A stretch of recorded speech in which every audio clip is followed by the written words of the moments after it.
다음은 위원님들의 질의 순서입니다.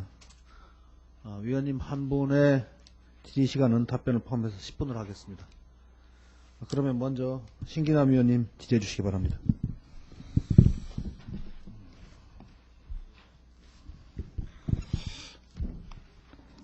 신기남입니다. 이 보고자료의 6페이지에 보면 발전위원회에서 발전위원이 있는데 이분들이 지역추천위원회와 해서 이게 역할이 뭡니까? 발전위원들 어떤 역할을 한 겁니까? 발전위원들 8분이 계신데요. 네, 그동안에 국회나 국민으로부터 이 평통의 이제 내용에 대해서 여러 가지 제안된 내용들을 좀 더 총체적으로 점검하고 새로운 발전 대안을 모색해서 12기부터 좀 반영을 하자. 그러니까 지역추천위원장 선정 과정에 이분들도 관여를 하신 건가요? 이 발전위원들도? 이 발전위원회에서 지역추천위원회를 만들어서 인선을 개방적이고 민주적으로 변화시켜야 된다 하는 안이 여기서 안이 냈지 실제 추천위원장 선정에는 참여하지는 않은 거고요. 예, 안이 나왔습니다. 추천위원장 선정은 뭡니까? 이제 사무처인가요? 사무처에서 한 거고요. 네, 그렇습니다. 예, 지금 12기 자문위원 구성과 관련해서 여러 각도에서 말들이 많이 있습니다. 각자가 자기가 서 있는 위치에 따라서 그 내용들이 다 다르죠. 다 있는데 저는 이러한 그 자문위원 선정에 있어서의 어떤 기준과 원칙에 의해서 변화를 가져온 데 대해서는 일단 저는 긍정적인 시도로 평가를 합니다. 그동안 이 민주평통이 이 혁신의 필요성이 꾸준히 제기되어 왔지 않습니까? 과거에는 관병기구 성격이 강했다 말이죠. 국민들이 그렇게 인식되어 있습니다. 근데 정부의 그 혁신형 평가, 정부 혁신 평가 결과에서도 이 민주평통 여기가 상당히 낮은 등급을 받았었지 않습니까? 지난해. 그죠? 그렇습니다. 열위 그룹이다. 이렇게 됐단 말이에요. 네.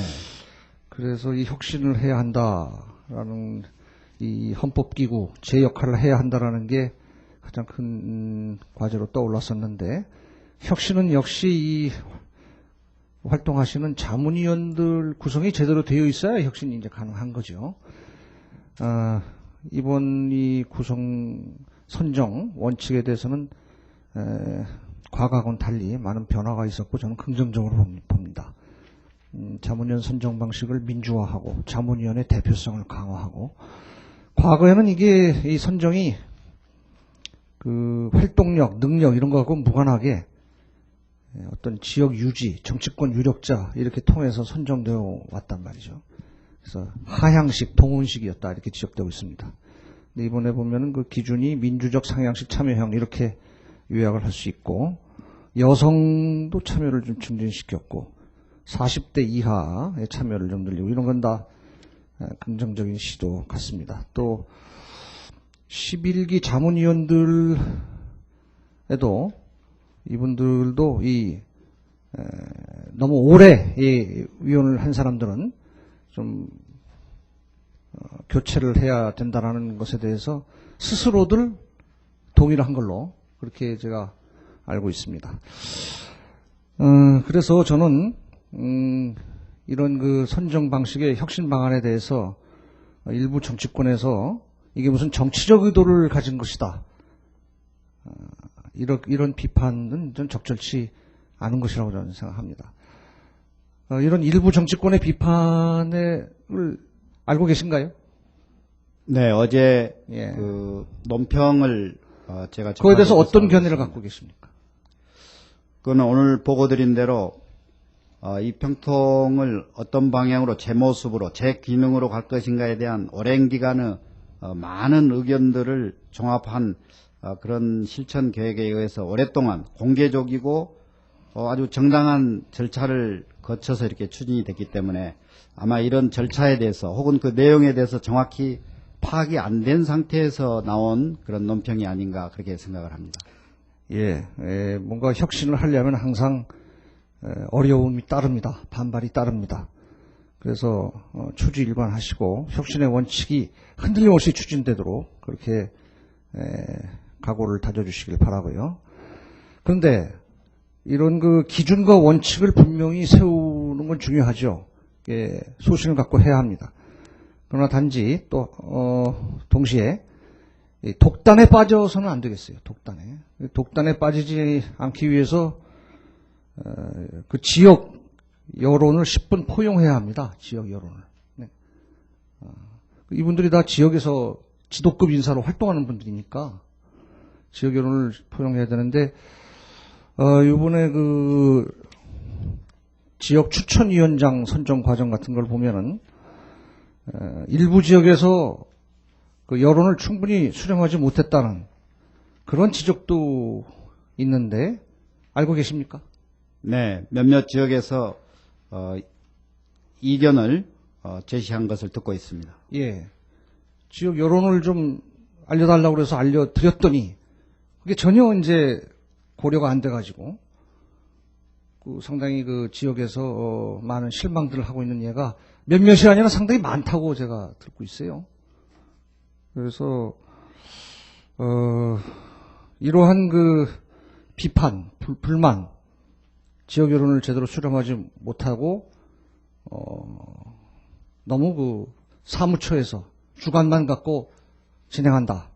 이런 비판을 앞으로 이제 위원들이 선정될 것 같은데 앞으로 이제 추천위원장만 됐고 지금 현 상태로는 앞으로 이런 그 비판 불만을 해소할 무슨 방안을 갖고 계십니까?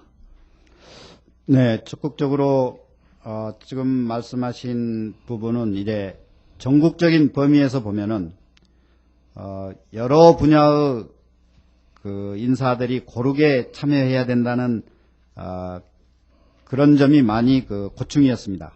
많은 고충이었습니다. 예컨대 이번 아까 보고드린 대로 추천 과정에서 정당뿐만 아니라 시민사회단체, NGO 또 여성단체 등에도 많이 그 권유를 했습니다. 앞으로 통일운동은 이런 여러 분야의 국민들이 참여해야 된다 해서 그래서 그런 그 여러 요소들을 여기 고르게 참여시키기 위해서 그런 균형을 그 유지하려고 노력하다 보면은 어떤 그 여러 지역의 구체적인 사례를 모두 수용하기 어려운 이런 고충이 있었음을 말씀드립니다. 저는 아까도 얘기했잖아요. 기준, 원칙에 의해서 하는 것은 근본적으로 나는 긍정적이라고 평가를 합니다. 그렇게 해야죠. 그래야 혁신이 됩니다. 그런데 독단에 빠지지 않기 위해서는 지역 여론을 지역에서 제일 잘 알거든요. 그러니까 그걸 좀 포용하는 그런 좀 융통성을 좀 가지고 앞으로 이 선정 문제를 추진해 주시길 바랍니다. 네, 각별히 보완해 가도록 노력을 하겠습니다. 그리고 한 가지만 더. 지금 아까 사이버 이쪽을 강화하겠다 이렇게 말씀하셨어요. 포털 사이트. 이거 굉장히 중요하죠. 그런데 현재 좀 저조하다고 평가할 수밖에 없어요. 아까는 많은 성과가 있다고 하셨는데 우선 자문위원들 자신이 이메일 보유율이 한 절반 정도밖에 안 된다고 그러더라고요. 자문위원 자신이. 그리고 이 개편된 홈페이지가 회원가입, 이 홈페이지 회원가입한 사람들이 절반에도 못 미치는, 자문위원들 14,000명 중에 절반에도 못 미치는 6,400명이다. 이렇게 해서 11기 자문위원회 경우에 보면은 이런 그 사이버가 전혀 활성화가 안 된 그런 결과가 나옵니다. 어떻게 평가하세요? 네, 지적하신 대로 매우 그 이용률이 낮습니다. 그래서 이 능력을 제고할 그리고 이 활동 평가에도 이것을 반영할 필요성이 있다고 보는데 어떻게 생각하십니까? 네, 평가와 그 연계해서 강화를 하려고 계획하고 있습니다. 네, 그렇게 해주시기 바라고요. 아이고 뭐 시간이 다 돼가지고 그것으로 마치겠습니다. 네.